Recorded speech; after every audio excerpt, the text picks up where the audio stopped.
Hello students, आज हम S block elements का वन शॉट में रिवीजन करने जा रहे हैं। और यह लेक्चर मैं यह सोचकर बना रहा हूं कि आपने मेरे जो पीछे के लेक्चर है वो सारे डिटेल में देख लिए हैं, या फिर आप एस ब्लॉक पहले अच्छे से पढ़ चुके हो और आज आप रिवाइज करने जा रहे हो। तो मैंने आपको बताया था जैसे एस ऑर्बिटल है उसमें मैक्सिमम 2 इलेक्ट्रॉन आ सकते हैं, इसलिए एस ब्लॉक को हम 2 पार्ट में डिवाइड करते हैं। एक ग्रुप फर्स्ट है और एक ग्रुप सेकेंड है। ग्रुप फर्स्ट के एलिमेंट्स को हम एल्कली मेटल बोलते हैं और ग्रुप सेकंड के एलिमेंट को हम एल्केलाइन अर्थ मेटल बोलते हैं। इनकी जो जनरल इलेक्ट्रॉनिक कॉन्फ़िगरेशन होती है वो NS1 होती है और इनकी जनरल इलेक्ट्रॉनिक कॉन्फ़िगरेशन होती है वो NS2 होती है। अब इसमें कौन कौन से एलिमेंट आते हैं? Lithium, sodium, potassium, rubidium, caesium and francium. इसमें फ्रेंशियम रेडियो एक्टिव है। इधर भी beryllium, magnesium, calcium, strontium, barium and radium. Radium यहां पर क्या है? रेडियो एक्टिव है। अब देखो भी, अब इन्हें एल्कली मेटल क्यों बोलते हैं? इसका कारण यह है कि अगर हम इनकी वाटर के साथ रिएक्शन करवाते हैं तो ये मेटल हाइड्रोक्साइड बनाते हैं, और जो मेटल हाइड्रोक्साइड है वो क्या होंगे? एल्केलाइन इन नेचर है, इसलिए हम इन्हें क्या बोलते हैं? एल्कली मेटल कहते हैं। अब इसमें ध्यान रखो भी, इन्हें एल्केलाइन अर्थ मेटल क्यों कहते हैं? अब बेरिलियम को छोड़कर बाकी एलिमेंट्स को हम क्या कहते हैं? एल्केलाइन अर्थ मेटल कहते हैं, क्योंकि ये ज्यादातर इनके जो सोल्ट है वो अर्थ क्रस्ट में पाए जाते हैं, और दूसरा इनके जो ऑक्साइड और हाइड्रोक्साइड है वो एल्केलाइन इन नेचर होते हैं, इसलिए हम इन्हें क्या कहते हैं? Alkaline earth metal. बट जो बेरिलियम के ऑक्साइड और हाइड्रोक्साइड है वो क्या होंगे? एम्फोटेरिक इन नेचर होंगे, तो इसे हम एल्केलाइन अर्थ मेटल नहीं कहेंगे। मोस्ट इंपॉर्टेंट है, क्वेश्चन बनता है। दूसरा, अब देखो कि अगर यह एक इलेक्ट्रॉन दे दे तो नोबल गैस कॉन्फ़िगरेशन अटेन कर लेगा, मतलब एल्कली मेटल है वो हाईली रिएक्टिव होते हैं। तो हाईली रिएक्टिव है इसलिए हम इन्हें कहां स्टोर करते हैं? अगर एयर में रख देंगे तो एयर के साथ ये आसानी से रिएक्ट करके ऑक्साइड या हाइड्रोक्साइड या कार्बोनेट बना लेंगे, इसलिए हमें इन्हें इनर्ट लिक्विड के अंदर रखते हैं। मेनली इनको स्टोर किया जाता है केरोसिन ऑयल के अंदर। दूसरा, अब लिथियम को हम केरोसिन ऑयल के अंदर स्टोर नहीं कर सकते, क्योंकि लिथियम की डेंसिटी बहुत कम होती है। वो क्या करेगा? ऑयल के ऊपर फ्लोट करेगा। ऑयल के अगर ऊपर फ्लोट कर रहा है तो एयर के कांटेक्ट में आ जाएगा, ठीक है। इसलिए हम लिथियम को कहां स्टोर करते हैं? पैराफिन वैक्स में स्टोर करते हैं। मोस्ट इंपॉर्टेंट है, ठीक है। जो आपके एल्केलाइन अर्थ मेटल है, अगर ये 2 इलेक्ट्रॉन लूज कर ले तो ये भी क्या होगी? नोबल गैस कॉन्फ़िगरेशन अटेन कर लेगी। अब इन्होंने 2 इलेक्ट्रॉन लूज किए तो नोबल गैस कॉन्फ़िगरेशन अटेन कर ली, इन्होंने 1 इलेक्ट्रॉन लूज करके नोबल गैस कॉन्फ़िगरेशन अटेन कर ली, मतलब दोनों में ही अनपेयर्ड इलेक्ट्रॉन नहीं है। सारे के सारे इलेक्ट्रॉन क्या होंगे? पेयर्ड होंगे। किसके फॉर्म में? आयन की फॉर्म में, यानी ये M+ आयन की फॉर्म में एग्जिस्ट करेंगे और ये M+2 आयन की फॉर्म में एग्जिस्ट करेंगे, और दोनों में ही क्या है? अनपेयर्ड इलेक्ट्रॉन नहीं है, सारे के सारे पेयर्ड है, मतलब दोनों ही क्या होते हैं? डायामैग्नेटिक होते हैं। यह बात ध्यान रखनी है कि इनके जो सोल्ट होंगे वो डायामैग्नेटिक इन नेचर होंगे और मोस्टली कलरलेस होते हैं। बट कुछ सोल्ट ऐसे भी है जो कलर्ड होते हैं, जैसे आपके KMnO4 है तो वो कलर्ड है, तो एनाइन की वजह से है, कैटाइन की वजह से वो कलर्ड नहीं है। ये बात भी आपको ध्यान रखनी है, ठीक है। तो ये पहले नोट करो, फिर आगे बढ़ते हैं। अब बात कर रहे हैं फिजिकल प्रॉपर्टीज की। पहली फिजिकल प्रॉपर्टी हम डिस्कस कर रहे हैं एटॉमिक एंड आयोनिक साइज। अब एक बात ध्यान रखना भी, डाउन दी ग्रुप जाओगे तो साइज क्या होगा? इंक्रीज होगा। यानी आप लिथियम से सीजियम की तरफ जाते हो तो नंबर ऑफ सेल है वो इंक्रीज हो रही है। नंबर ऑफ सेल इंक्रीज होगी तो साइज भी क्या होगा? इंक्रीज होगा, ठीक है। इसी तरह से अगर आप बेरिलियम से बेरियम की तरफ जाओगे तो साइज क्या होगा? इंक्रीज होगा, क्योंकि नंबर ऑफ सेल है वो इंक्रीज हो रही है। दूसरा देखो, आयोनिक साइज की बात करें तो लिथियम आयन से अगर सीजियम आयन की तरफ जाओगे तो n इंक्रीज होगी तो साइज भी क्या होगा? इंक्रीज होगा। इधर बेरिलियम +2 से अगर आप बेरियम +2 की तरफ जाओगे तो डाउन द ग्रुप जा रहे हो तो नंबर ऑफ सेल इंक्रीज हो रही है तो साइज क्या होगा? इंक्रीज होगा। दूसरा, आपसे कंपेयर करवा ले कि लिथियम और बेरिलियम में से साइज बड़ा किसका होगा? तो लिथियम का साइज होता है बेरिलियम से ज्यादा होता है। क्यों भाई? क्योंकि अगर आप पीरियड में इधर की तरफ जाते हो तो Z इफेक्टिव इंक्रीज होता है, और Z इफेक्टिव इंक्रीज होगा तो साइज क्या होगा? डिक्रीज होगा। दूसरा, आपसे कंपेयर करवा ले कि लिथियम आयन और लिथियम में से साइज बड़ा किसका है, तो ये बात ध्यान रखनी है कि पेरेंट एटम का साइज कैटायन के कंपेयर में क्या होता है? बड़ा होता है। क्यों भाई? क्योंकि लिथियम का अगर आप एटॉमिक नंबर लिखोगे तो क्या होता है? 3 होता है। तो इसमें फर्स्ट सेल में 2 इलेक्ट्रॉन है, सेकंड सेल में कितना है? 1 इलेक्ट्रॉन है। तो क्या मैं लिथियम को ऐसे लिखूंगा, 2 इलेक्ट्रॉन यहाँ है, 1 इलेक्ट्रॉन यहाँ है। तो लिथियम, ये तो लिथियम है, 1 इलेक्ट्रॉन यहाँ, 2 इलेक्ट्रॉन यहाँ। अगर मैं ये सेल हटा दूंगा तो क्या बढ़ेगा, लिथियम आयन, मतलब साइज क्या हो गया, डिक्रीज हो गया। और दूसरा जेड इफेक्टिव बढ़ गया, जेड इफेक्टिव बढ़ा तो साइज और डिक्रीज होगा। ठीक है, तो केटाइन का साइज पेरेंट एटम से क्या होता है, छोटा होता है। और दूसरा एक बात और ध्यान रखना कि एल्कली मेटल का साइज अगर नोबल गैस को छोड़ दे तो पूरे पीरियोडिक टेबल में सबसे बड़ा होता है। ठीक है, अब बात करते हैं आयोनाइजेशन एनर्जी की। आयोनाइजेशन एनर्जी क्या होती है, साइज के इनवर्सली प्रोपोर्शनल होती है। यानी आप लिथियम से सीजियम की तरफ जाओगे तो साइज क्या हो रहा है, इंक्रीज हो रहा है। साइज इंक्रीज होगा तो आयोनाइजेशन एनर्जी क्या होगी, डिक्रीज होगी। इसी तरह से अगर आप बेरिलियम से बेरियम की तरफ जाते हो तो साइज इंक्रीज होगा तो आयोनाइजेशन एनर्जी क्या होगी, डिक्रीज होगी। यानी आपसे पूछ ले पीरियोडिक टेबल में सबसे कम आयोनाइजेशन एनर्जी किसकी होती है, तो सीजियम की होती है। रेडियो एक्टिव को छोड़ दो, फ्रेंशियम को हम इग्नोर कर रहे हैं। ठीक है, और इधर एक बात और ध्यान रखना भी, आयोनाइजेशन एनर्जी क्या होती है, बेरिलियम से बेरियम तक तो डिक्रीज होती है, बट एक यहाँ पे एक्सेप्शनल केस है। जैसे क्या ट्रिक है इसको याद रखने की, बेटा मांगे कार स्कूटर बाप राजी, राजी को आगे ले आओ, बाप पीछे कर दो। यहाँ पे जो आयोनाइजेशन एनर्जी का ऑर्डर आता है ये आता है। रेडियम की बेरियम से थोड़ी आयोनाइजेशन एनर्जी ज्यादा हो जाती है, क्योंकि इसमें क्या होता है 4f में इलेक्ट्रॉन भरे जाते हैं, जिसकी स्क्रीनिंग पावर है वो क्या है, पुअर है।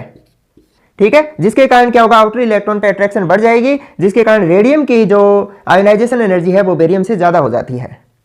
बट यहां कोई एक्सेप्शन नहीं है, ये याद रखना है आपको। दूसरा एक बात और ध्यान रखना, आपसे कंपेयर करवा ले कि लिथियम और बेरिलियम में से जो फर्स्ट आयोनाइजेशन एनर्जी है वो ज्यादा किसकी होगी, तो बेरिलियम की ज्यादा होगी। क्यों भाई, क्योंकि इधर की तरफ गए तो जेड इफेक्टिव क्या हो गया, इंक्रीज हो गया है और साइज डिक्रीज हो गया है। ठीक है, और अब आपसे कंपेयर करवा ले कि लिथियम और बेरिलियम में से जो सेकेंड आयोनाइजेशन एनर्जी है वो ज्यादा किसकी है। अब आपको पता है अगर लिथियम 1 इलेक्ट्रॉन दे देगा तो उसने क्या किया, हीलियम की यानी नोबल गैस कॉन्फ़िगरेशन अटेन कर ली है। ठीक है, तो अब दूसरा इलेक्ट्रॉन निकालने के लिए हमें बहुत ज्यादा एनर्जी देनी पड़ेगी। बट बेरिलियम में क्या होता है, अगर 1 इलेक्ट्रॉन देगा, बेरिलियम यही होता है ना 2 2, बार वाले में 2 है, 1 दे दिया फिर दूसरा निकालना है, तो दूसरा वो आसानी से देके क्या करेगा, हीलियम की कॉन्फ़िगरेशन ले लेगा। तो सेकंड आयोनाइजेशन एनर्जी लिथियम की बेरिलियम से ज्यादा होगी। या ये कह सकते हो first ionisation energy alkali metal की एल्केलाइन अर्थ मेटल से कम होती है, but second ionisation energy alkali metal की एल्केलाइन अर्थ मेटल से ज्यादा होती है। नोट करो। नेक्स्ट पॉइंट है electropositive character. Electropositive character या फिर मेटेलिक करेक्टर की बात कर लें तो ये क्या होता है, आयोनाइजेशन एनर्जी के इनवर्सली प्रोपोर्शनल होता है। तो जिसकी आयोनाइजेशन एनर्जी सबसे कम होगी, इलेक्ट्रो पॉजिटिव करेक्टर उसका सबसे ज्यादा होगा। यानी लिथियम से सीजियम में हमसे पूछ ले इनमें सबसे ज्यादा इलेक्ट्रो पॉजिटिव कौन है, तो वो आपका सीजियम होगा। इसी तरह से अगर बेरिलियम से बेरियम तक आपसे पूछ ले सबसे ज्यादा इलेक्ट्रो पॉजिटिव कौन सा है, बेरियम होगा, क्योंकि इनकी आयोनाइजेशन एनर्जी क्या होती है, मिनिमम होती है। अब आपसे पूछ ले पूरे एस ब्लॉक में सबसे कम आयोनाइजेशन एनर्जी किसकी है, सीजियम की है, और पूरे एस ब्लॉक में सबसे ज्यादा आयोनाइजेशन एनर्जी किसकी है, तो वो बेरिलियम की होगी। अब एक बात और ध्यान रखो कि फोर्थ पॉइंट लिखने जा रहा हूं, रिड्यूसिंग नेचर। रिड्यूसिंग नेचर से पहले मैं एक बात और बताना चाहूंगा कि आपकी 3 मेटल ऐसी है, पोटेशियम, रुबिडियम एंड सीजियम, ये फोटो इलेक्ट्रिक इफेक्ट शो करती है। इनमें से पोटेशियम और सीजियम फोटो इलेक्ट्रिक सेल में यूज होते हैं।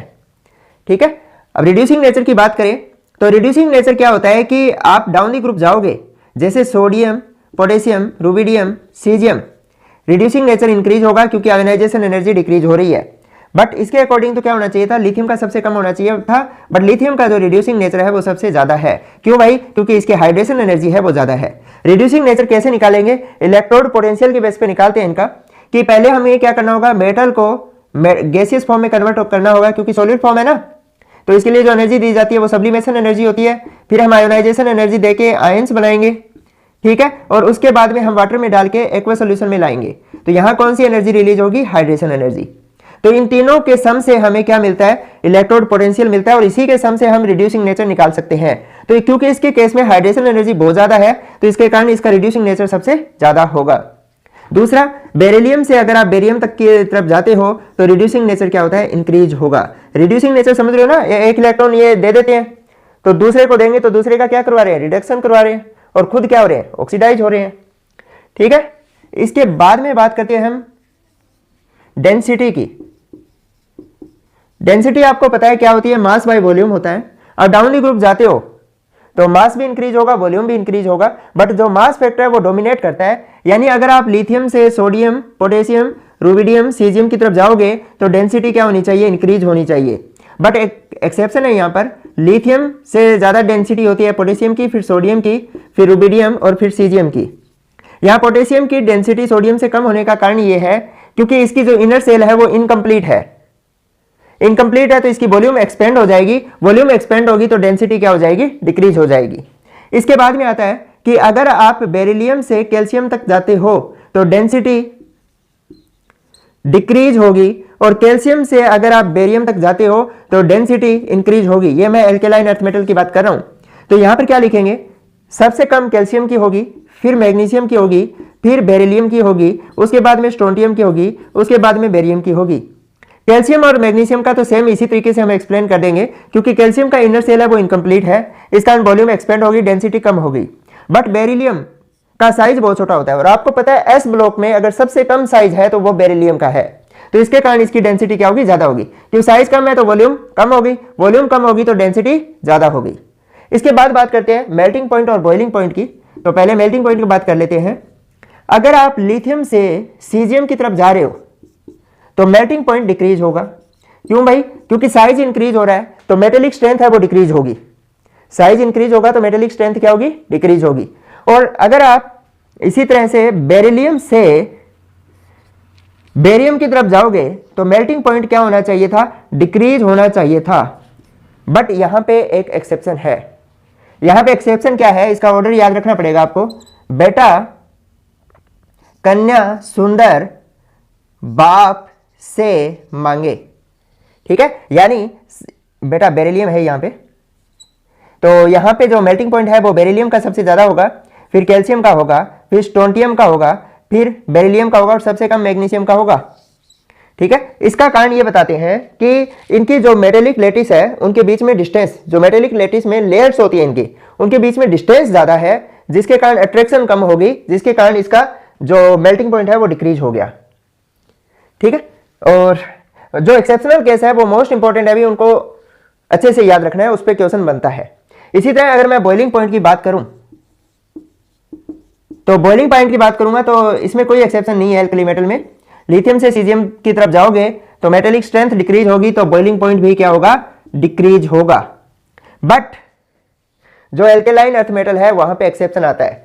वहां के लिए ट्रिक है, ये आपने याद कर ली होगी, बेटा कन्या सुंदर बाप से मांगे। इसके लिए है कि बेटा बाप रोज कन्या सुंदर मांगे। ठीक है, ये वाला ऑर्डर आएगा, बेटा बाप रोज कन्या सुंदर मांगे। तो इस तरह से आप याद रख सकते हो। इसके बाद में है कॉम्प्लेक्स फॉर्मिंग टेंडेंसी। तो कॉम्प्लेक्स फॉर्मिंग टेंडेंसी में हम क्या लिखेंगे कि कॉम्प्लेक्स आपको पता है कौन से बनाते हैं, जिनका साइज छोटा हो, चार्ज बाय रेडियस रेशो है वो ज्यादा हो, और वैकेंट ऑर्बिटल हो जिनके पास, वो कॉम्प्लेक्स बनाएंगे। तो आपकी एल्कली मेटल में सिर्फ लिथियम है जो कॉम्प्लेक्स बनाता है या कोऑर्डिनेशन कंपाउंड बनाता है। और एल्केलाइन अर्थ मेटल में क्या होता है, बेरिलियम, कैल्शियम, मैग्नीशियम के कॉम्प्लेक्स नॉन है। बट इनका हमें पता है कि एल्केलाइन अर्थ मेटल का साइज छोटा होता है, चार्ज ज्यादा है, तो वो लगभग कॉम्प्लेक्स आसानी से बना लेंगे। और मैग्नीशियम का कॉम्प्लेक्स तो आपको पता ही है, क्लोरोफिल होता है। ठीक है, तो और दूसरा ये देखो कि आपके कैल्शियम और मैग्नीशियम की वजह से क्या होती है, हार्डनेस होती है वाटर की। तो ये दोनों EDTA के साथ कॉम्प्लेक्स बनाते हैं, जिसका यूज हम करते हैं वाटर की हार्डनेस को डिटेक्ट करने के लिए। नोट करो, फिर आगे बढ़ते हैं। नेक्स्ट पॉइंट है हाइड्रेशन एनर्जी। अब एक बात ध्यान रखना भी, लिथियम आयन से अगर आप सीजियम आयन की तरफ जा रहे हो तो साइज इंक्रीज हो रहा है, साइज इंक्रीज होगा तो हाइड्रेशन एनर्जी क्या होगी, डिक्रीज होगी। और एक बात और याद रखना कि अगर आपसे साइज पूछ ले कि इनका लिथियम आयन का एक्वस सॉल्यूशन में साइज है और सीजियम आयन का एक्वस सॉल्यूशन में साइज है, ठीक है, यानी डाउन द ग्रुप जा रहे हो, तो साइज पे क्या फर्क होगा। तो साइज अगर एक्वस सॉल्यूशन आपको दिख जाए तो आपको क्या कहना है, साइज डिक्रीज होगा। ठीक है, इसको मैंने डिटेल में एक्सप्लेन कर रखा है, वहां से देख लो अगर समझ नहीं आ रहा आपको। एक्वस में मतलब क्या है, इसके साथ बहुत सारे वाटर के मॉलिक्यूल एसोसिएट हो गए हैं, जिसके कारण इसका साइज बड़ा हो गया है। इसका साइज कम है तो वाटर के प्रति इसका अट्रैक्शन कम होगा, अट्रैक्शन कम होगा तो इसका साइज क्या रहेगा, छोटा रहेगा।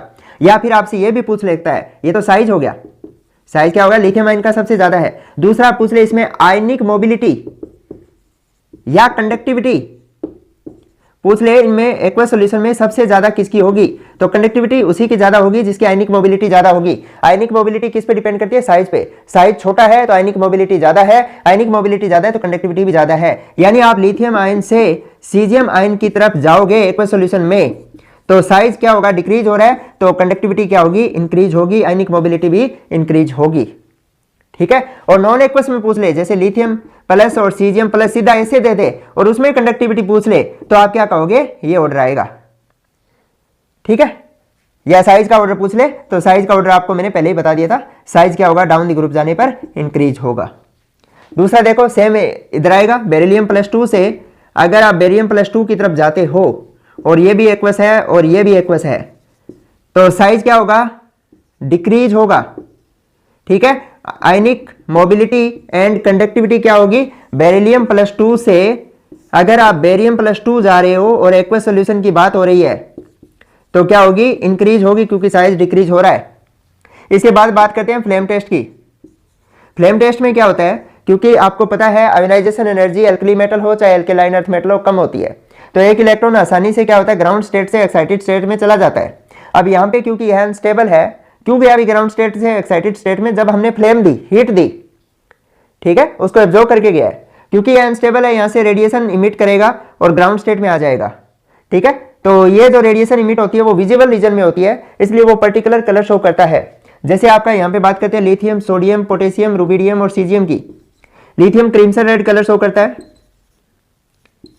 क्रीमसन रेड कलर, स्पेलिंग सही कर लेना भी। और सोडियम है वो गोल्डन येलो कलर शो करता है। पोटेशियम है वो पेल वायलेट कलर शो करता है, इसे लाइलेक कलर भी बोल देते हैं। रुबिडियम है रेड वायलेट कलर शो करेगा और ये ब्लू कलर शो करता है सीजियम। इधर आ जाओ, मोस्ट इंपॉर्टेंट है, यहां लिख देता हूं कि बेरिलियम एंड मैग्नीशियम कोई कलर शो नहीं करते क्योंकि इनकी आयोनाइजेशन एनर्जी क्या होती है, हाई होती है। ठीक है। मोस्ट इंपॉर्टेंट है, ये कलर शो नहीं करते, फ्लेम टेस्ट नहीं देते, ये बात याद रखनी है। इसके बाद में क्या आता है, कैल्शियम आता है, स्ट्रोंटियम आता है और बेरियम आता है। कैल्शियम ब्रिक रेड कलर देता है और स्ट्रोंटियम और लिथियम का सेम ही होता है, क्रिम्सन रेड कलर देगा। और जो बेरियम है वो एप्पल ग्रीन कलर देगा। कौन सा, एप्पल ग्रीन कलर। ठीक है, तो नोट करो। अब बात करें केमिकल प्रॉपर्टीज की, तो केमिकल प्रॉपर्टी में पहली बात करेंगे हम रिएक्शन विद एयर। एयर के साथ रिएक्शन करेंगे तो क्या बनेगा। अभी एयर में मेनली क्या होता है, ऑक्सीजन होता है और नाइट्रोजन होता है, हमें पता है। अगर एल्कली मेटल जैसे लिथियम है ऑक्सीजन के साथ रिएक्ट करेगी तो लिथियम ऑक्साइड बनाएगी, और अगर आपका जो सोडियम है वो ऑक्सीजन के साथ रिएक्ट करेगा, मोस्ट इंपॉर्टेंट है अभी, सोडियम पर ऑक्साइड बनाएगा। और इसके अलावा जो नीचे वाली है पोटेशियम, रुबिडियम एंड सीजियम, ये अगर एयर के साथ रिएक्शन करती है तो ये क्या करती है, सुपर ऑक्साइड बनाती है। तो यहाँ क्या बन रहा है, ऑक्साइड बन रहा है, यहाँ पर ऑक्साइड बन रहा है और यहाँ पर नीचे क्या बन रहा है, सुपर ऑक्साइड बन रहा है। रीजन क्या है अभी, क्योंकि आपको पता है ऑक्साइड से पेरोक्साइड का साइज बड़ा होता है, पेरोक्साइड से सुपर ऑक्साइड का साइज बड़ा होता है, और इधर हम नीचे की तरफ जा रहे हैं तो मेटल का साइज इंक्रीज होता जा रहा है। तो साइज दोनों का इंक्रीज हो रहा है, केटाइन का भी और एनाइन का, और जिससे लैटिस एनर्जी इंक्रीज होगी और स्टेबिलिटी भी क्या होगी, इंक्रीज होगी। दूसरा, अगर हम एल्केलाइन अर्थ मेटल की बात करें तो आपका जो बेरिलियम एंड मैग्नीशियम है वो तो क्या करेंगे, ऑक्सीजन के साथ रिएक्ट करके मेटल ऑक्साइड बनाएंगे। और आपके जो बाकी बच गए कौन कौन से, calcium, strontium and barium. Radium radio active है इसलिए डिस्कस नहीं कर रहे। वो क्या करते हैं, ऑक्सीजन के साथ रिएक्ट करके पर ऑक्साइड बनाते हैं। क्या बनाते हैं, पर ऑक्साइड। अब एक बात और ध्यान रखना कि पर ऑक्साइड में ऑक्सीजन पे -2 चार्ज होता है, पर ऑक्साइड में O2 के ऊपर 2- चार्ज होता है, और सुपर ऑक्साइड में O2 पे -1 चार्ज होता है। ठीक है, यानी इसमें एक ऑक्सीजन पे -1 होगा और इसमें एक ऑक्सीजन पे -½ होगा। तो यहाँ -2 है, यहाँ +2 है, तो ये क्या हो गया, आपका परऑक्साइड हो गया। दूसरा, आपके जो ऑक्साइड और परऑक्साइड होते हैं वो क्या होंगे, डायामैग्नेटिक होता है क्योंकि उसमें अनपेयर्ड इलेक्ट्रॉन नहीं होते, और दूसरा कलरलेस होते हैं। ठीक है, बट सुपर ऑक्साइड है वो क्या होंगे, कलर्ड होंगे और पैरामैग्नेटिक होंगे। ठीक है, ये पैरामैग्नेटिक होते हैं। तो इनका सुपर ऑक्साइड का नॉर्मली जो कलर है येलो टू ऑरेंज होता है, येलो और ऑरेंज होता है। अब एक बात और ध्यान रखना, ये जो आपके पेरोक्साइड बने हैं वैसे तो क्या होते हैं, कलरलेस होते हैं, बट कलर्ड है क्यों है भाई, ये है due to lattice defect. Most important है, ड्यू टू लैटिस डिफेक्ट। ठीक है, आगे बढ़ते हैं। अब क्या होगा कि अगर हम इनकी वाटर के साथ रिएक्शन करवा दें, जैसे अगर ऑक्साइड की मैं वाटर के साथ रिएक्शन करवाता हूं तो लिथियम हाइड्रोक्साइड बनेगा, ठीक है। और अगर मैं पेरोक्साइड की जैसे M2O2 की वाटर के साथ रिएक्शन करवा रहा हूं तो यहां पे क्या बनेगा, मेटल हाइड्रोक्साइड बनेगा प्लस H2O2 बनेगा, ठीक है, हाइड्रोजन पेरोक्साइड बनेगा। और अगर मैं सुपर ऑक्साइड की रिएक्शन करवा दूं जैसे MO2 की वाटर के साथ करवाऊं तो यहां पे क्या बनेगा, metal hydroxide plus H2O2 plus oxygen gas निकलेगी। ये बात ध्यान रखनी है, यानी ऑक्साइड है वो हाइड्रोक्साइड देते हैं, जो पेरोक्साइड है वो हाइड्रोक्साइड के साथ साथ हाइड्रोजन पेरोक्साइड देंगे, और जो सुपर ऑक्साइड है वो हाइड्रोक्साइड भी देंगे, पेरोक्साइड भी देंगे और ऑक्सीजन गैस भी निकलेगी, ठीक है। इसके अलावा आप क्या ध्यान रखोगे कि जो स्टेबिलिटी या बेसिसिटी का जो ऑर्डर होता है, स्टेबिलिटी या बेसिसिटी का जो ऑर्डर होगा वो ऐसे ध्यान रखोगे कि सबसे ज्यादा ऑक्साइड स्टेबल होते हैं, फिर पेरोक्साइड स्टेबल होंगे, और फिर कौन से होंगे, सुपर ऑक्साइड सबसे स्टेबल, सबसे ज्यादा ऑक्साइड, फिर पेरोक्साइड, फिर सुपर ऑक्साइड सबसे कम स्टेबल होंगे, ठीक है। और अगर ऑक्सीडाइजिंग स्ट्रेंथ की बात कर ले तो स्टेबिलिटी का क्या होगा, इनवर्स हो जाएगा। सबसे ज्यादा ऑक्सीडाइजिंग पावर किसकी होती है, सुपर ऑक्साइड की, और उसके बाद में पेरोक्साइड की, और सबसे कम किसकी होती है, ऑक्साइड की। अब देखो भाई, ये तो थी ऑक्सीजन के साथ रिएक्शन। अब नाइट्रोजन के साथ रिएक्शन करते हैं तो क्या बनता है, एल्कली मेटल में सिर्फ लिथियम ही है जो नाइट्रोजन के साथ रिएक्शन कर रहा है, और ये क्या बनाएगा, लिथियम नाइट्राइड बनाएगा। क्यों भाई, क्योंकि लिथियम है वो स्ट्रॉन्ग रिड्यूसिंग एजेंट है, इसलिए वो नाइट्रोजन का आसानी से रिडक्शन करवा देता है, बाकी रिड्यूस नहीं करवा पाते, मोस्ट इंपॉर्टेंट है, ठीक है। और इधर क्या होगा कि आपका बेरिलियम से जो बेरियम तक के सारे एलिमेंट है वो नाइट्रोजन को रिड्यूस तो करवा देते हैं, यानी नाइट्राइड तो बनाते हैं, बट डाउन द ग्रुप जाओगे तो नाइट्राइड की स्टेबिलिटी है वो डिक्रीज होती जाएगी, ये बात ध्यान रखनी है। तो इसमें कैसे नाइट्राइड बनेंगे कि मेटल है प्लस नाइट्रोजन है, रिएक्शन करेगी तो यहां पे क्या आ जाएगा 3, यहां 2, ठीक है, क्योंकि इस पे -3 होता है और इस पे क्या होता है +2 होता है। सारे के सारे बना रहे हैं बेरिलियम से बेरियम तक nitride, but down the group जाने पर नाइट्राइड की स्टेबिलिटी है वो डिक्रीज होती जा रही है। अब दूसरा देखो, अगर हम इनमें वाटर डाल देंगे तो ये क्या होगा, डिसोसिएट होकर मेटल हाइड्रोक्साइड दे देगा और अमोनिया गैस दे देगा, यानी जो नाइट्राइड है उसके हाइड्रोलिसिस करने पर क्या बनती है, अमोनिया गैस बनेगी और हाइड्रोक्साइड बनेगा, ठीक है, नोट करो। नेक्स्ट है reaction with water, reaction with water.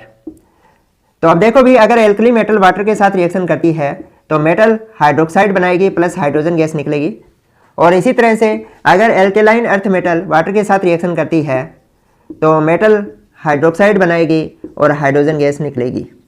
But देखो कि लिथियम आपका लेस रिएक्टिव होता है, यानी आसानी से रिएक्ट नहीं करता वाटर के साथ। उसके बाद में सोडियम और पोटेशियम है वो इजीली रिएक्ट कर जाते हैं, रिएक्ट इजीली। और आपके जो बच गए रुबिडियम एंड सीजियम वो क्या करते हैं, रिएक्ट वायलेंटली, यानी एक्सप्लोजन होता है यहाँ पर जब रिएक्ट करेंगे, तो ये बात ध्यान रखना। वैसे तो सोडियम वाटर में डालते हो तो भी वहाँ पर क्या होती है, एक्सप्लोजन होगा, ठीक है। आप यूट्यूब पे वीडियो देख सकते हो जिसमें क्या होता है, पानी में डाल लें और वहाँ ब्लास्ट होता है। तो इधर देखो कि बेरिलियम है वाटर के साथ रिएक्ट नहीं करता, मोस्ट इंपॉर्टेंट है, क्वेश्चन बनता है। मैग्नीशियम है हॉट वाटर के साथ रिएक्ट करता है, कोल्ड वाटर के साथ नहीं करता। और जो नीचे वाले हैं कैल्शियम, स्ट्रोंटियम एंड बेरियम, ये आसानी से कोल्ड वाटर के साथ भी रिएक्ट कर जाते हैं। दूसरा देखो भी, मेटल हाइड्रोक्साइड की बात चल रही है, डाउन दी ग्रुप जाओगे तो मेटल हाइड्रोक्साइड का यानी लिथियम हाइड्रोक्साइड से अगर आप सीजियम हाइड्रोक्साइड की तरफ जाओगे तो जो बेसिक नेचर है वो इंक्रीज होगा, ठीक है। इधर भी क्या होगा, अगर बेरिलियम हाइड्रोक्साइड से अगर आप बेरियम हाइड्रोक्साइड की तरफ जाते हो तो हाइड्रोक्साइड का बेसिक नेचर क्या होगा, इंक्रीज होगा। क्यों भाई, क्योंकि नीचे की तरफ जा रहे हो, आयोनाइजेशन एनर्जी डिक्रीज हो रही है और इलेक्ट्रोपॉजिटिव कैरेक्टर इंक्रीज हो रहा है, ठीक है। दूसरा हम बात कर लेते हैं रिएक्शन विद हाइड्रोजन की, रिएक्शन विद हाइड्रोजन। तो आपकी जो एल्कली मेटल है हाइड्रोजन के साथ डायरेक्ट रिएक्ट करके मेटल हाइड्राइड बनाती है, आयोनिक कंपाउंड है। और मैंने बताया था जैसे मेटल +1 फॉर्म में है या फिर वो एल्कलाइन अर्थ मेटल में +2 फॉर्म में है, तो ये क्या होती है, डायमैग्नेटिक होती है और कलरलेस होती है, ये बात ध्यान रखनी है आपको, ठीक है। आयोनिक इन नेचर है। तो अगर आप लिथियम हाइड्राइड से सीजियम हाइड्राइड की तरफ जाते हो तो स्टेबिलिटी क्या होगी, जो थर्मल स्टेबिलिटी है डिक्रीज होगी। क्यों भाई, क्योंकि हाइड्राइड का साइज छोटा है, लिथियम का साइज भी छोटा है, और इधर क्या होगा, सीजियम का साइज बड़ा है और हाइड्राइड का छोटा है, तो साइज डिफरेंस बढ़ गया तो आसानी से टूट जाएगा। अगर हाइड्रोजन आयन ये आसानी से दे देगा तो मतलब जो रिड्यूसिंग नेचर है वो डाउन दी ग्रुप जाने पर इंक्रीज होगा। इसी तरह से हम क्या कहेंगे, एल्केलाइन अर्थ मेटल में भी क्या होगा, मेटल हाइड्रोजन के साथ रिएक्ट करके मेटल हाइड्राइड बनाएगी MH2 टाइप के। यहाँ पे किसकी बात हो रही है, एल्केलाइन अर्थ मेटल की, और यहाँ बात हो रही थी एल्कली मेटल की। ठीक है, दूसरा एक बात और यहाँ पे साथ साथ लिख लेना, अगर इनमें वाटर डालते हो तो ये metal hydroxide plus hydrogen gas दे देंगे। ठीक है, इसी तरह से यहां भी क्या होगा, मेटल हाइड्रोक्साइड मिलेगा आपको और हाइड्रोजन गैस निकल जाएगी हाइड्रोलिसिस करने पर। अब एक बात और ध्यान रखना कि बेरिलियम हाइड्राइड और मैग्नीशियम हाइड्राइड होते हैं वो कोवेलेंट इन नेचर होते हैं और ये 3 सेंटर 2 इलेक्ट्रॉन बॉन्ड बनाएंगे। ये मैंने ब्रिज बॉन्डिंग में डिटेल में एक्सप्लेन कर रखा है केमिकल बॉन्डिंग चैप्टर के अंदर। इसके अलावा जो बाकी आपके जो हाइड्राइड है वो आयोनिक इन नेचर होंगे। ठीक है, ये बात ध्यान रखनी है। दूसरा एक बात और ध्यान रखना कि जो कैल्शियम हाइड्राइड है इसे हाइड्रोलिथ कहते हैं और इसे लार्ज स्केल में हाइड्रोजन गैस बनाने के लिए इसका यूज किया जाता है। थर्मल स्टेबिलिटी तो आपको बता ही दिया। डाउन दी ग्रुप जाओगे तो इसमें भी क्या होगी, अगर आप बेरिलियम हाइड्राइड से बेरियम हाइड्राइड की तरफ जाते हो तो थर्मल स्टेबिलिटी क्या होगी, डिक्रीज होगी, और थर्मल स्टेबिलिटी डिक्रीज होगी तो रिड्यूसिंग नेचर इनका क्या हो जाएगा, इंक्रीज हो जाएगा। नोट करो। अब एक बात और ध्यान रखनी है, अभी एल्केलाइन अर्थ मेटल में क्या होता है, बाकी बेरिलियम को छोड़कर बाकी सारी मेटल हाइड्रोजन के साथ डायरेक्ट रिएक्ट करके हाइड्राइड बनाती है, बट जो बेरिलियम है वो डायरेक्ट हाइड्रोजन के साथ रिएक्ट करके हाइड्राइड नहीं बनाती। तो हम बेरिलियम हाइड्राइड कैसे बनाएंगे, अगर मैं बेरिलियम क्लोराइड की रिएक्शन लिथियम एल्यूमिनियम हाइड्राइड से करता हूं तो बेरिलियम हाइड्राइड बनेगा प्लस लिथियम क्लोराइड बनेगा प्लस एल्यूमिनियम क्लोराइड बनेगा। ये बात ध्यान रखनी है आपको। नेक्स्ट है रिएक्शन विद हेलोजन। अगर मैं एल्कली मेटल की हेलोजन के साथ रिएक्शन करवाता हूं तो MX टाइप के हेलाइड बनेंगे। ठीक है, और ये आयोनिक इन नेचर होंगे except lithium chloride, lithium bromide and lithium iodide.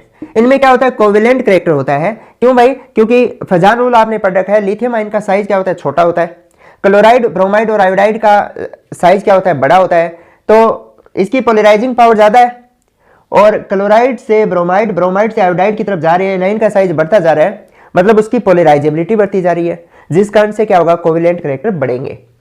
ठीक है, अब एक बात और ध्यान रखनी है आपको कि सारे के सारे जो हेलाइड होते हैं वो वाटर सोल्यूबल होते हैं, बट आपका जो लिथियम फ्लोराइड है और आपका सीजियम आयोडाइड है ये लेस वाटर सोल्यूबल है। कारण क्या होगा, इसका कारण ये है कि लिथियम फ्लोराइड की लेटिस एनर्जी ज़्यादा होती है, इस कारण वाटर में कम सोल्यूबल है, और सीजियम आयोडाइड की हाइड्रेशन एनर्जी कम होती है, इस कारण ये क्या होता है, वाटर में कम सोल्यूबल होता है। मोस्ट इंपॉर्टेंट है। इधर वाले अगर एल्केलाइन अर्थ मेटल की बात करूं, ये तो क्या थी आपकी एल्कली मेटल। अगर एल्केलाइन अर्थ मेटल की बात करूं तो वो हेलोजन के साथ रिएक्ट करके मेटल हेलाइड MX2 टाइप के बनाएगी, और इसमें जो बेरिलियम हेलाइड छोड़ दें, बेरिलियम हेलाइड को छोड़ दें तो बाकी हेलाइड क्या होते हैं आपके, आयोनिक इन नेचर होते हैं। अब देखो कि डायरेक्ट रिएक्शन करके मेटल हेलाइड बना लेती है, बट आपका जो बेरिलियम फ्लोराइड है वो हम कैसे बनाएंगे, उसको बनाने के लिए हमें क्या करना पड़ेगा, अमोनियम टेट्राफ्लोरोबेरिलेट को अगर हम हीट देंगे तो इससे क्या होगा, बेरिलियम फ्लोराइड बनेगा प्लस अमोनिया बनेगा प्लस HF बनेगा।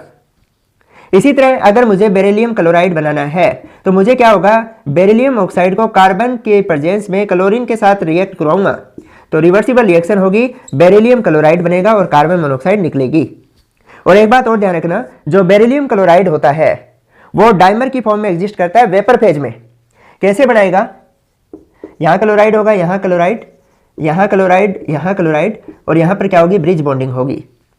ठीक है, तो ये क्या होगा, वेपर फेज में डाइमर की फॉर्म में एग्जिस्ट करेगा, और सॉलिड फॉर्म में ये क्या है, वेपर फेज, और सॉलिड होगा तो ये क्या होगा, पॉलीमेरिक फॉर्म में एग्जिस्ट करेगा। पॉलीमेरिक फॉर्म समझ रहे हो ना, जैसे बेरिलियम है, क्लोराइड, बेरिलियम, इस तरह से क्या होगा, यहाँ पे बहुत सारे लिंकेज बनते जाएंगे। ये मैं ब्रिज बॉन्डिंग में डिटेल में एक्सप्लेन कर चुका हूं, तो आप वहां से देख लेना, इस तरह से चलता जाएगा। इसमें एक बात और ध्यान रखनी है आपको कि अगर आपका जो लिथियम के हेलाइड है, जैसे लिथियम क्लोराइड है, वो क्या होता है, हाइड्रेटेड फॉर्म में पाया जाएगा। क्यों, मैंने बताया था लिथियम का साइज छोटा है तो उसकी हाइड्रेशन एनर्जी क्या होती है, ज्यादा होती है। बाकी जो आपके सोडियम पोटेशियम रूबिडियम वगैरह के जो हेलाइड है वो हाइड्रेटेड फॉर्म में नहीं पाए जाते, और आपके सारे के सारे एल्कली अर्थ मेटल के हेलाइड है वो भी क्या होते हैं, हाइड्रेटेड फॉर्म में पाए जाएंगे। और डाउन द ग्रुप जाने पर जो हाइड्रेशन की टेंडेंसी है वो डिक्रीज होती जाएगी। और एक बात मोस्ट इंपॉर्टेंट है कि आपका लिथियम, बेरिलियम और मैग्नीशियम के जो हाइड्रेटेड हैलाइड है उनको अगर हम हीट देते हैं तो ये डीकम्पोज होकर ऑक्साइड बनाएंगे। बाकी जो हैलाइड है जैसे कैल्शियम, स्ट्रोटियम और बेरियम के हाइड्रेटेड हैलाइड है, कैल्शियम, स्ट्रोटियम, बेरियम के, उनको हीट देंगे तो एनहाइड्रस हैलाइड बनेंगे। ये बातें मैं थर्मल डीकम्पोजिशन में एक्सप्लेन कर चुका हूं।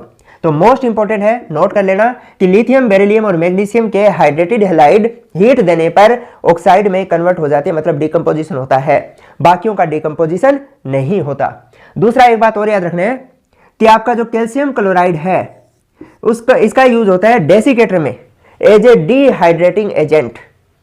ठीक है, नोट करो। अब नेक्स्ट है रिएक्शन विद अमोनिया।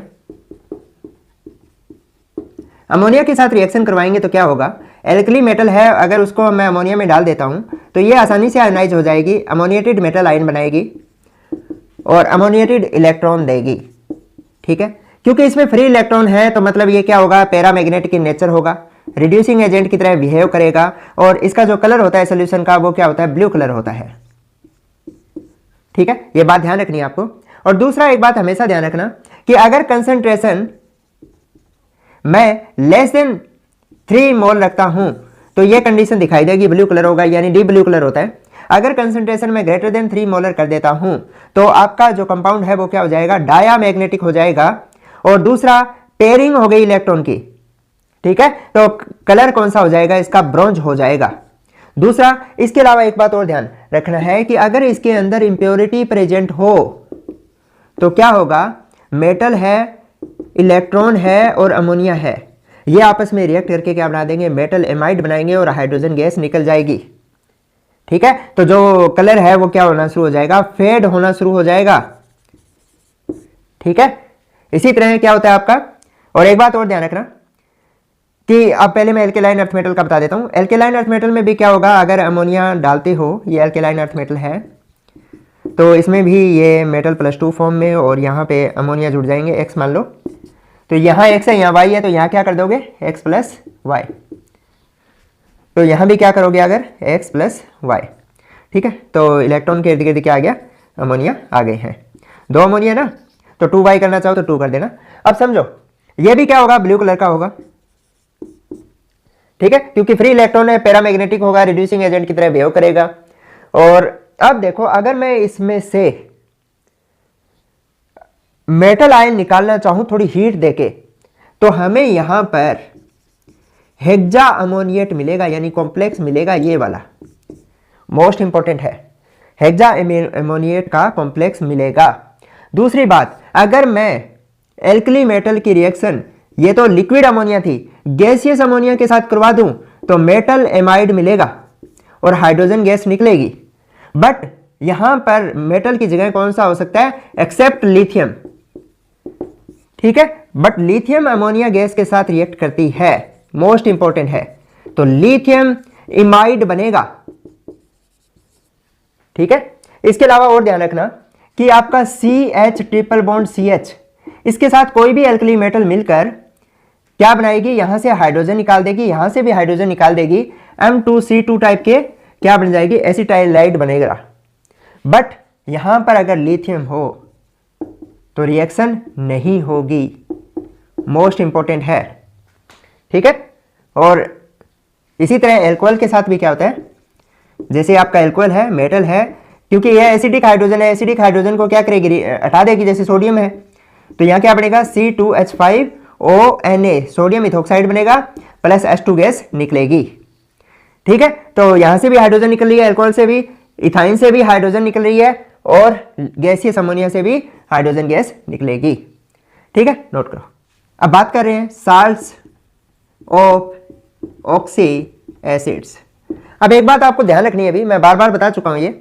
तो पहली बात ये कि एल्कली मेटल के चाहे ऑक्साइड हो, फ्लोराइड हो, हाइड्रोक्साइड हो, कार्बोनेट हो, बाइकार्बोनेट हो, या फिर सल्फेट हो, या फिर सल्फाइट हो, इसमें क्या होता है कि अगर मैं डाउन द ग्रुप जाता हूं, मैं डाउन द ग्रुप जाऊंगा, यानी लिथियम से सीजियम की तरफ जाऊंगा, तो जो सोल्युबिलिटी है वो इंक्रीज होगी। ये बात हमेशा ध्यान रखना है। ठीक है। और एल्केलाइन अर्थ मेटल में क्या होगा, आपको तीन तो वो सेम ही याद रखने हैं। कौन कौन से? ऑक्साइड, फ्लोराइड, हाइड्रोक्साइड और इसके अलावा ऑक्जिलेट। इनमें अगर आप डाउन द ग्रुप जाते हो, डाउन द ग्रुप, सॉल्युबिलिटी क्या होगी? इंक्रीज होगी। मोस्ट इंपॉर्टेंट है। दूसरा, आपके एल्कली मेटल में चाहे कार्बोनेट हो, चाहे सल्फेट हो, चाहे हाइड्रोक्साइड हो, ठीक है, ये किसके होंगे? Sodium, potassium, rubidium and caesium, ठीक है। तो इस आयन के, तो ये डिकम्पोज नहीं होंगे, डिकम्पोज नहीं होंगे, ये बात ध्यान रखना है। यानी आपको दे दे sodium carbonate, potassium carbonate, rubidium carbonate, caesium carbonate, decompose नहीं होगा, हीट दे दोगे तो भी।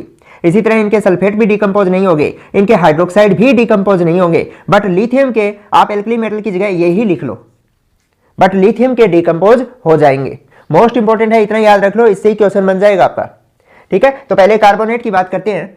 तो आपके जैसे एल्कली मेटल है वो M2CO3 टाइप के कार्बोनेट बनाएगी, और एल्केलाइन अर्थ मेटल है MCO3 टाइप के कार्बोनेट बनाएंगे। ये एल्केलाइन अर्थ मेटल है और ये आपकी एल्कली मेटल है। इसमें क्या होगा? सिर्फ लिथियम कार्बोनेट है वो डिकम्पोज होगा, क्या बनाएगा? लिथियम ऑक्साइड बनाएगा और CO2 बनाएगा। बाकी के कार्बोनेट डिकम्पोज नहीं होंगे। तो ये क्या हो गया? उनसे एनोमेलस बिहेवियर हो गया, है ना। एनोमेलस बिहेवियर समझ रहे हो ना? बाकी एलिमेंट से अपने ग्रुप के, बाकी अपने ग्रुप के एलिमेंट से अलग से व्यवहार शो करना। क्यों कर रहा है ये एनोमेलस बिहेवियर? क्योंकि इसका साइज क्या है? स्मॉल है। दूसरा, इसकी इलेक्ट्रोनेगेटिविटी ज्यादा है, आयोनाइजेशन एनर्जी क्या है? इसकी ज्यादा है। और इसमें वैकेंट ऑर्बिटल, कौन से? वैकेंट डी ऑर्बिटल नहीं है, ठीक है। इसी तरह बेरिलियम का भी सेम रीजन लिखोगे, ये बाकी एलिमेंट से एनोमेलस बिहेवियर शो करेंगे। क्यों? इन 4 रीजन से, ठीक है। इसी तरह से ये इधर वाले हीट दोगे तो क्या बन जाएगा? मेटल ऑक्साइड बन जाएगा और CO2 बनेगा। अब दूसरा, आपका लिथियम है वो मैग्नीशियम से डायगोनल रिलेशनशिप शो करता है, बेरिलियम है एल्यूमिनियम से डायगोनल रिलेशनशिप शो करता है। इसका कारण क्या है? क्योंकि इनका जो चार्ज बाय साइज रेशो है वो क्या आएगा? सेम आएगा, और इनकी इलेक्ट्रोनेगेटिविटी में भी ज्यादा डिफरेंस नहीं है, ठीक है। और इनकी पोलराइजिंग पावर भी क्या है? सेम है। तो ये रीजन है जिसके कारण ये डायगोनल रिलेशनशिप शो कर रहे हैं। तो अब हाँ, एक बात और ध्यान रखना, अगर आपसे कंपेयर करवा ले कि एल्कली मेटल कार्बोनेट और एल्केलाइन अर्थ मेटल कार्बोनेट में से ज्यादा थर्मली स्टेबल कौन से होंगे, तो याद रखना है एल्कली मेटल कार्बोनेट। और डाउन द ग्रुप जाते हो, चाहे वो एल्कली मेटल कार्बोनेट हो चाहे एल्केलाइन अर्थ मेटल कार्बोनेट हो, डाउन द ग्रुप जाने पर क्या होगी? कार्बोनेट की स्टेबिलिटी इंक्रीज होगी, ठीक है। डाउन द ग्रुप जाने पर क्यों होगी इंक्रीज भी?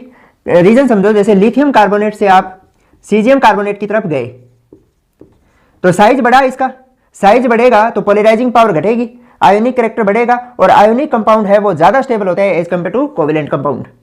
लिथियम का साइज छोटा है तो इसकी पोलराइजिंग पावर ज्यादा है, मतलब इसमें कोवेलेंट कैरेक्टर ज्यादा होगा। कोवेलेंट जो कैरेक्टर ज्यादा है तो मतलब ये क्या होगा? लेस स्टेबल होगा। अब एल्कली मेटल और एल्केलाइन अर्थ मेटल में ये ज्यादा स्टेबल क्यों है? क्योंकि इधर की तरफ जाओगे तो पोलराइजिंग पावर बढ़ेगी, क्योंकि साइज घट गया है, चार्ज बढ़ गया है। तो पोलराइजिंग पावर बढ़ी तो कोवेलेंट कैरेक्टर बढ़ा, और कोवेलेंट कैरेक्टर बढ़ा तो इनकी स्टेबिलिटी घटी। साथ साथ एक बात और ध्यान रख लो कि कार्बोनेट है, मैंने कहा कि एल्कली मेटल के कार्बोनेट डाउन द ग्रुप जाओगे तो सॉल्युबिलिटी क्या होगी? इंक्रीज होगी। But alkaline earth metal carbonate मैंने यहाँ नहीं दे रखे, तो मतलब एल्केलाइन अर्थ मेटल कार्बोनेट में नीचे की तरफ जाओगे, यानी बेरिलियम कार्बोनेट से आप बेरियम कार्बोनेट की तरफ जाओगे तो सॉल्युबिलिटी क्या होगी? डिक्रीज होगी, ठीक है। और थर्मल स्टेबिलिटी क्या होगी? इंक्रीज होगी।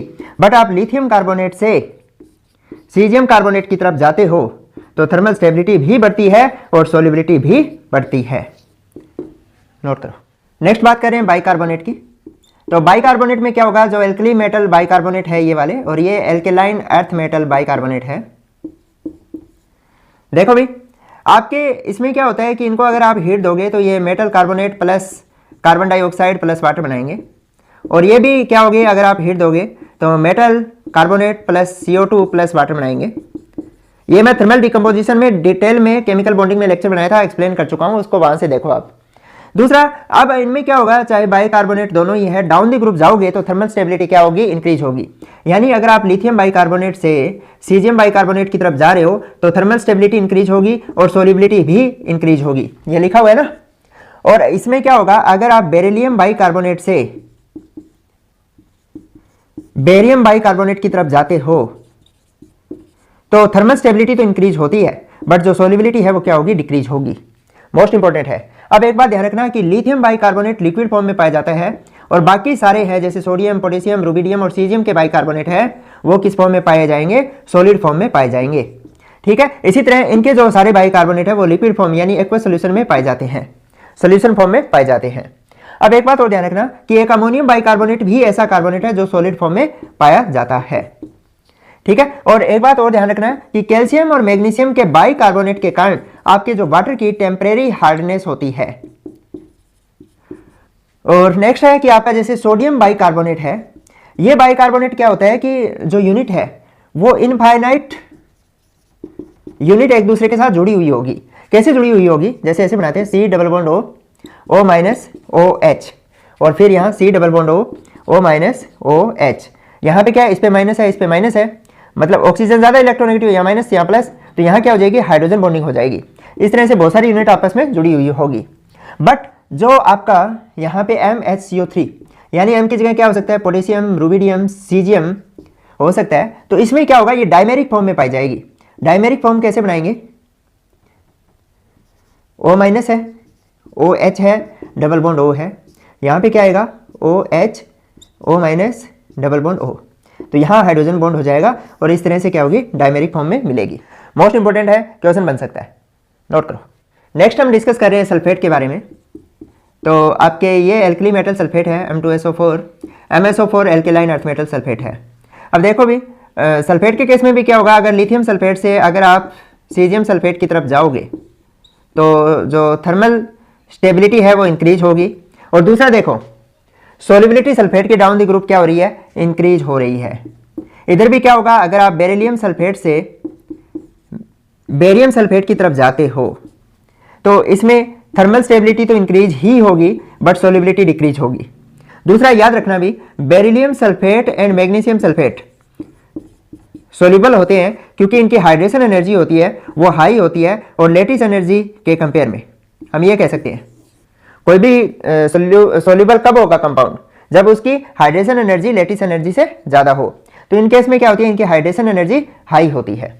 दूसरी बात याद रखना कि मैंने ये भी कहा था कि सोडियम, पोटेशियम, रुबिडियम, सीजियम के सल्फेट डिकम्पोज नहीं होते।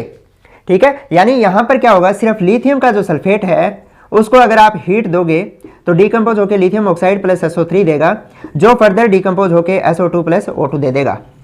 ठीक है, इधर ये भी क्या होते हैं, हीट दोगे तो मेटल ऑक्साइड प्लस SO3 बनाएंगे और SO3 फर्दर SO2 और ऑक्सीजन में डिकम्पोज हो जाएगा। और इन दोनों में स्टेबिलिटी कंपेयर करवा ले तो थर्मल स्टेबिलिटी क्या होती है, एल्कली मेटल सल्फेट की एल्केलाइन अर्थ मेटल सल्फेट से ज्यादा होगी। क्यों भाई, क्योंकि इसमें कोवेलेंट नेचर ज्यादा है अकॉर्डिंग टू फजान रूल। तो और दूसरा, अब आपको एक बात और ध्यान रखनी है कि लिथियम के अलावा बाकी जो सारे एल्कली मेटल सल्फेट है वो एलम बनाते हैं।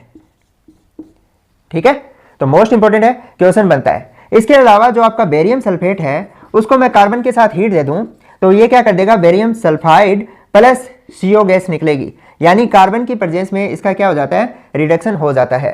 दूसरा, मैंने आपको ये बताया था ये कहाँ यूज होता है, इंटेस्टाइन के अल्सर को डिटेक्ट करने के लिए एक्सरे की हेल्प से। ठीक है, और इसे हम क्या कहते हैं, बेरियम फूड कहते हैं। ठीक है, नोट करो। नेक्स्ट बात करें हम नाइट्रेट की। नाइट्रेट क्या होता है कि जैसे एल्कली मेटल MnO3 टाइप के नाइट्रेट बनाती है और alkaline earth metal MnO3 Holt wise type के नाइट्रेट बनाएगी। दूसरा, एक बात यहां ध्यान रखना भी कि आपका जो लिथियम नाइट्रेट है उसको अगर मैं हीट दूंगा तो यह डिकम्पोज होकर लिथियम ऑक्साइड बनाएगा प्लस NO2 देगा प्लस ऑक्सीजन देगा। ठीक है, और इनको भी अगर मैं हीट देता हूं तो यहां मेटल ऑक्साइड बनेगा प्लस NO2 बनेगा प्लस ऑक्सीजन देंगे। और ये दोनों ही गैस क्या है, पैरामैग्नेटिक है। मोस्ट इंपॉर्टेंट है, दो पैरामैग्नेटिक गैस निकल रही है। बट अगर मैं नीचे वाले नाइट्रेट है, कौन कौन से हो गए लिथियम से नीचे, sodium, potassium, rubidium and caesium के नाइट्रेट, इनको अगर हीट देता हूं तो ये क्या बनाते हैं, मेटल नाइट्राइट बनाते हैं और ऑक्सीजन गैस देते हैं। ठीक है, अब ये ध्यान रखना कि जो NO2 गैस निकली थी वो क्या थी, ब्राउन कलर की थी, और ये तो ऑक्सीजन तो आपको पता है कलरलेस है, तो यहां पर कोई ब्राउन गैस नहीं निकलेगी। ठीक है। और दूसरा, अगर इस NO2 को आप ठंडा कर दो, कोल्ड करो, तो क्या होगा, N2O4 यानी डाइमर बनेगा, जो क्या होता है, कलरलेस सॉलिड होता है। ठीक है। अब अगर इसको आप हाई टेम्परेचर पे हीट दे देते हो तो यहां से क्या बनेगा, मेटल ऑक्साइड बनेगा, प्लस नाइट्रोजन गैस निकलेगी, प्लस ऑक्सीजन गैस निकलेगी, और यहां से भी अगर आप हीट दे दो तो ये बनेगा, यानी यहां पे दोनों ही कलरलेस गैस निकल रही है। मोस्ट इंपॉर्टेंट है ये वाला, क्योंकि यहां से ब्राउन और गैस निकल रही थी, कलरलेस थी, दोनों ही पैरामैग्नेटिक थी, बट यहां पे क्या होती है, कलरलेस गैस है, और ये दोनों ही कलरलेस गैस है। ठीक है। अब एक बात और ध्यान रखना भी, अगर आप लिथियम नाइट्रेट से सीजियम नाइट्रेट की तरफ जाते हो तो जो थर्मल स्टेबिलिटी है वो तो इंक्रीज होगी, बट वाटर के अंदर जो सोलिबिलिटी है वो डिक्रीज होगी। इसी तरह अगर आप बेरिलियम नाइट्रेट से बेरियम नाइट्रेट की तरफ जाते हो तो आपकी जो थर्मल स्टेबिलिटी है वो इंक्रीज होगी, बट जो सोलिबिलिटी है वो क्या होगी, डिक्रीज होगी। ठीक है। और एक बात और, एल्कली मेटल नाइट्रेट की जो थर्मल स्टेबिलिटी है वो एल्केलाइन अर्थ मेटल नाइट्रेट से ज़्यादा होती है, नोट करो। अब बात करने जा रहे हैं हम कंपाउंड्स ऑफ सोडियम की। तो पहला कंपाउंड है आपका वाशिंग सोडा। वाशिंग सोडा का फॉर्मूला क्या होता है, Na2CO3 10H2O। अब देखो भी, मैं वैसे तो डिटेल में बता चुका हूं, ब्रीफ में बता रहा हूं इसकी रिएक्शंस जो मेन है। इसमें जो रॉ मटेरियल यूज किया जाता है वाशिंग सोडा बनाने के लिए वो कौन सा होता है, अमोनिया होगा, प्लस कैल्शियम कार्बोनेट होगा, प्लस ब्राइन सोल्यूशन होगा। ब्राइन सोल्यूशन मतलब सोडियम क्लोराइड का वाटर के अंदर सोल्यूशन। प्रोसेस कौन सा यूज किया जाता है वाशिंग सोडा बनाने के लिए, Solvay ammonia process, most important है भी। तो अब देखो क्या रिएक्शन होगी, अमोनिया आपका कार्बन डाइऑक्साइड और वाटर के साथ रिएक्ट करेगा तो अमोनियम बाइकार्बोनेट बनेगा। ठीक है। और यह अमोनियम बाइकार्बोनेट सोडियम क्लोराइड के साथ रिएक्ट करेगा तो सोडियम बाइकार्बोनेट बनेगा, प्लस अमोनियम क्लोराइड बनेगा। ठीक है। इस सोडियम बाइकार्बोनेट को अगर हम हीट देते हैं तो यह सोडियम कार्बोनेट बना देगा, प्लस CO2 देगा, प्लस वाटर देगा। इस तरह से हमें क्या होता है, वाशिंग सोडा मिल जाता है। इसमें इसका हम क्या करेंगे, जो सोडियम कार्बोनेट बना है इसकी वाटर के साथ रिक्रिस्टलाइजेशन करवा लेंगे। अब ये जो सोडियम बाइकार्बोनेट था ये स्पेरिंगली सोल्यूबल था, तो इसलिए सॉलिड फॉर्म में मिलता है, हम फिल्टर कर लेते हैं। तो कई बार क्वेश्चन आ जाता है, क्या हम इस मेथड से पोटेशियम कार्बोनेट बना सकते हैं? बिल्कुल नहीं बना सकते, क्योंकि जो पोटेशियम हाइड्रोजन कार्बोनेट होता है वो सोल्यूबल है। सोल्यूबल है तो उसको फिल्टर नहीं कर पाएंगे, फिल्टर नहीं कर पाएंगे तो उसको हीट देके ऑब्टेन नहीं कर पाएंगे। समझ आ गया। अब देखो ये अमोनियम क्लोराइड है, इसमें से हमें अमोनिया रिकवर करना है। कैसे करेंगे, मैंने यहां लिया था कैल्शियम कार्बोनेट, ये कहां लेते हैं, लाइम किल्न में। इसको हीट देंगे तो कैल्शियम ऑक्साइड प्लस CO2 बनेगा, है ना। और इस कैल्शियम ऑक्साइड में हम वाटर डाल देंगे तो क्या बनेगा, कैल्शियम हाइड्रोक्साइड बनेगा। ठीक है। यह कैल्शियम हाइड्रोक्साइड इसके साथ रिएक्ट करेगा अमोनियम क्लोराइड के साथ, तो क्या बन जाएगा, कैल्शियम क्लोराइड बनेगा, प्लस अमोनिया बनेगा, प्लस वाटर बनेगा। यानी यहां से अमोनिया बना वो रीसर्कुलेट हो जाएगा। और कई बार क्वेश्चन आ जाता है सोल्वे प्रोसेस में बाय प्रोडक्ट कौन सा बनता है, तो कैल्शियम क्लोराइड बाय प्रोडक्ट बनेगा, मोस्ट इंपॉर्टेंट है। ठीक है। नेक्स्ट एक और डिस्कस कर लेते हैं, सोडियम क्लोराइड। सोडियम क्लोराइड कहां से ऑब्टेन करते हैं, सी वाटर से। इवेपोरेशन करेंगे सी वाटर का तो सोडियम क्लोराइड मिलेगा। इस सोडियम क्लोराइड में क्या होता है, magnesium chloride and calcium chloride की इंप्योरिटी होती है, और ये इंप्योरिटी है वो हाइग्रोस्कोपिक इन नेचर होती है, यानी ये वाटर को एब्जॉर्ब करती है। इन्हीं की वजह से क्या होता है, आपका जो रेनी सीजन में सोडियम क्लोराइड क्या करता है, नमी को एब्जॉर्ब कर लेता है, मॉइस्चर को एब्जॉर्ब कर लेता है। तो कई बार इस पे क्वेश्चन बनता है, तो ये मोस्ट इंपॉर्टेंट है, नोट करो। नेक्स्ट है कास्टिक सोडा। फॉर्मूला क्या होता है, सोडियम हाइड्रोक्साइड। कैसे बनाते हैं, कास्टनर केल्नर सेल से इलेक्ट्रोलिसिस करेंगे तो बनेगा, या फिर इसे हम मर्क्यूरी कैथोड सेल भी कहते हैं, यानी कैथोड है वो मर्क्यूरी का बना होता है। तो इसमें क्या होगा भी, हम जो रॉ मटेरियल है वो क्या लेंगे, ब्राइन सॉल्यूशन लेंगे, प्लस डाइल्यूट NaOH लेंगे। कैथोड पे क्या होगा, सोडियम आयन आएगा, वो एक इलेक्ट्रॉन लेगा, मर्क्यूरी का कैथोड है तो क्या बन जाएगा, सोडियम अमलगम बनाएगा। याद रखना भी, एल्कली मेटल हो चाहे एल्केलाइन अर्थ मेटल हो, वो मर्क्यूरी के साथ रिएक्ट करके अमलगम बनाती है, और ये प्रोसेस क्या होता है आपका, एक्सोथर्मिक होता है। ठीक है। तो मर्क्यूरी अमलगम बनेगा, और एनोड पे क्या होगा भी, एनोड पे एनाइन आते हैं तो क्लोराइड आयन आएगा, एक इलेक्ट्रॉन देगा, क्लोरीन एटम में बनेगा, 2 क्लोराइड आयन, 2 इलेक्ट्रॉन देंगे और क्लोरीन गैस निकलेगी। ठीक है। अब कैथोड पे जो सोडियम अमलगम बना है वो सेंट्रल कंपार्टमेंट में जाएगा। इसके बारे में डिटेल में मैंने डिस्कस कर रखा है, आप लेक्चर देखो पीछे का। तो उसमें क्या होगा, हम हाइड्रोलिसिस कर देंगे, वाटर ऐड कर देंगे, तो यहाँ सोडियम हाइड्रोक्साइड बनेगा प्लस Hg बनेगा और H2 गैस निकलेगी। तो यहाँ सोडियम हाइड्रोक्साइड बन रहा है, H2 गैस निकल रही है और क्लोरीन गैस निकल रही है। तो ये था कास्टिक सोडा। इसी तरह से सोडियम बाइकार्बोनेट बनाना हो, इसे बेकिंग सोडा भी कहते हैं ना, क्या कहते हैं, बेकिंग सोडा। क्यों भाई, क्योंकि इसको हीट देते हो तो CO2 निकलती है। इस CO2 की वजह से क्या होता है, आपकी जो केक्स है या पेस्ट्री है उनमें होल्स क्रिएट हो जाते हैं, इसलिए इसे हम क्या कहते हैं, बेकिंग सोडा। दूसरा कैसे बनाएंगे कि सोडियम कार्बोनेट में से अगर मैं कार्बन डाइऑक्साइड और वाटर पास कर दूं, यानी सोडियम कार्बोनेट के एक्वस सॉल्यूशन से मैं CO2 गैस पास कर दूं, तो क्या बन जाएगा, सोडियम बाइकार्बोनेट बनेगा। ठीक है। और इसका यूज कहां होता है, इसको यूज करते हैं एंटी एसिड के रूप में भी, है ना। इसके अलावा बेकिंग पाउडर में यूज होता है, इसके अलावा फायर एक्सटिंग्विशर में इसका यूज किया जाता है, नोट करो। अब बात करें हम कंपाउंड्स ऑफ कैल्शियम की, तो सबसे पहले डिस्कस करें क्विक लाइम का। क्विक लाइम बनता कैसे है, कैल्शियम कार्बोनेट या लाइमस्टोन को अगर आप हीट देते हो तो कैल्शियम ऑक्साइड बनेगा प्लस CO2 बनेगा। अगर आप CO2 यहाँ से रिमूव करते जाओ तो रिएक्शन फॉरवर्ड डायरेक्शन में जाएगी और कैल्शियम ऑक्साइड मैक्सिमम मिलेगा आपको। अब यह है कैल्शियम ऑक्साइड अगर मॉइस्चर के कॉन्टेक्ट में आ जाए तो कैल्शियम हाइड्रोक्साइड में कन्वर्ट हो जाएगा, इसे हम क्या कहते हैं, स्लैक्ट लाइम। और इसी तरह अगर कैल्शियम ऑक्साइड हवा के अंदर जो CO2 है उसके साथ रिएक्ट कर ले तो कैल्शियम कार्बोनेट बनेगा। एक बात और ध्यान रखनी है कि आपका जो सोडियम हाइड्रोक्साइड यानी कास्टिक सोडा और क्विक लाइम, इसे हम क्या कहते हैं, सोडा लाइम कहते हैं, जिसे ऑर्गेनिक रिएक्शंस में आप यूज करते हो। ठीक है। और इसके बाद बात कर रहा हूं मैं सेलेक्ट लाइम की। सेलेक्ट लाइम बनाने का तरीका मैंने बता दिया कि अगर आप क्विक लाइम में वाटर ऐड कर देते हो तो इसके क्या होते हैं, बड़े लंप होते हैं, वो लंप क्या हो जाएंगे, टूट जाएंगे और प्रोसेस एक्सोथर्मिक होगा, हीट निकलेगी, वाटर वेपोराइज हो जाएगा और आपका क्या बन जाएगा, स्लैक लाइम बन जाएगा। इस प्रोसेस को कहते हैं स्लैकिंग ऑफ लाइम। ठीक है। अब ये कैल्शियम हाइड्रोक्साइड का अगर वाटर के अंदर सस्पेंशन है तो उस सस्पेंशन को हम मिल्क ऑफ लाइम कहेंगे, और दूसरा क्लियर सॉल्यूशन है यानी हमने फिल्टर कर लिया है तो उसे हम लाइम वाटर कहेंगे। ये बात आपको ध्यान रखनी है। ठीक है। और इसके अलावा हम बात करते हैं लाइमस्टोन या कैल्शियम कार्बोनेट की। तो कैल्शियम कार्बोनेट बनने का सिंपल सा तरीका है, अगर कैल्शियम ऑक्साइड को आप CO2 के साथ ट्रीट करवाते हो तो कैल्शियम कार्बोनेट बनेगा। ठीक है। और कैल्शियम कार्बोनेट की रिएक्शन हमने दिखा रखी है आपको। अब कैल्शियम कार्बोनेट का मोस्टली यूज कहां होता है, एक तो मैंने अभी बताया था वॉशिंग सोडा में यूज होता है, दूसरा आपकी सीमेंट इंडस्ट्री होती है वहां भी इसका यूज किया जाता है। ठीक है। इसके अलावा हम बात कर लेते हैं प्लास्टर ऑफ पेरिस की, यहां लिख देता हूं।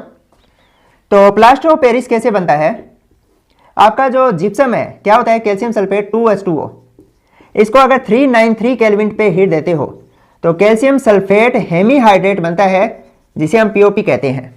और अगर आपने टेम्परेचर 393 केल्विन से अबो दे दिया तो यहां कैल्शियम सल्फेट बनेगा जो जिसे हम कहेंगे dead burnt plaster. Most important है, क्वेश्चन आ सकता है।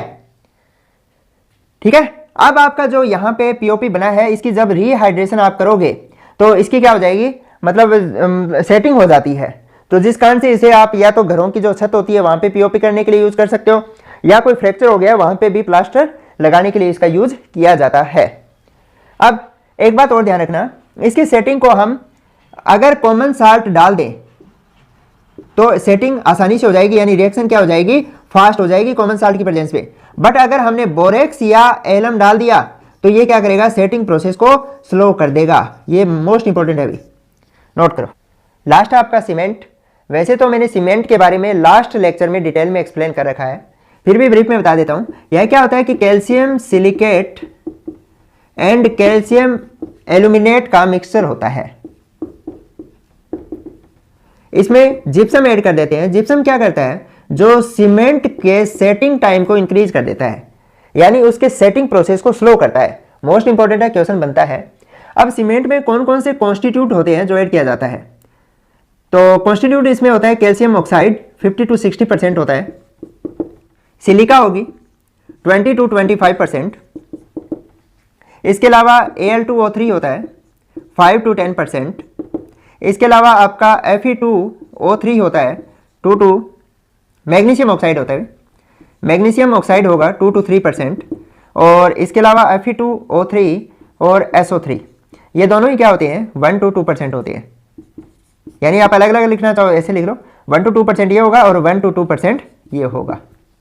ठीक है, इसमें एक बात और ध्यान रखनी है कि इनका जो रेशो होता है वो 2.5 से 4 के बीच में होना चाहिए, तब गुड क्वालिटी की सीमेंट बनेगी। दूसरा आपका जो कैल्शियम ऑक्साइड है, इसके अलावा आपकी सिलिका Al2O3 और Fe2O3 इनका रेशो, इसका और इन तीनों का रेशो क्या होना चाहिए 2 होना चाहिए, तब गुड क्वालिटी की सीमेंट आपकी बनती है। ठीक है, अब सीमेंट के लिए कई बार रॉ मटेरियल पूछ लेता है, कौन कौन से रॉ मटेरियल यूज किए जाते हैं, तो उसमें मेनली आपका क्ले यूज होगा, दूसरा लाइमस्टोन यूज होगा और तीसरा जिप्सम यूज होगा। अब सीमेंट का यूज कहाँ होता है, कंस्ट्रक्शन में यूज होता है, आपको पता है अच्छे से। तो मेरी तरफ से एस ब्लॉक का 1 शॉर्ट रिवीजन कंप्लीट हुआ। मिलते हैं जल्दी, ऑल द बेस्ट।